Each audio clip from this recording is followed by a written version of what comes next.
Right, going back in time, flying boats were once the only option for Kiwi air travellers. Now, two relics of that era are getting a new lease of life. The retired seaplanes are being lovingly restored by volunteers at MOTAT in Auckland. One now ready to go on display. Sam Calway has the story.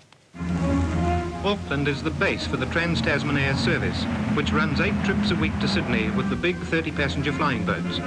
It was the golden age of flying, and 60 years on, these birds are getting a makeover. The excitement is for us to have them both in here, redevelop a display around them, tell their story, because their story is romantic, it's beautiful, it's lovely.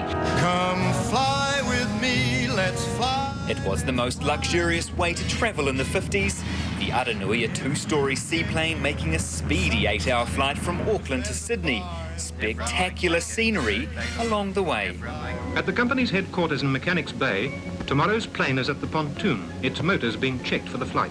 Its sister, the Sunderland, was a military seaplane, and it's one of the few left in the world. Cold War was on and we were supposed to be out looking for Russian submarines. I never found one. Aside from that, we did search and rescue.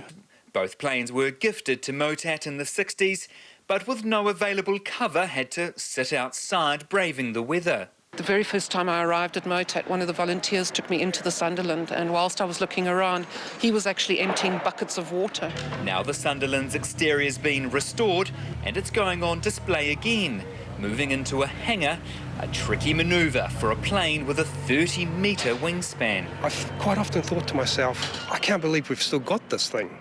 I actually stop and I look at all 4 engines, they're all there. More than 30 volunteers are now restoring the Aranui before it joins the Sunderland in telling the seaplane story. Sam Calway, One News.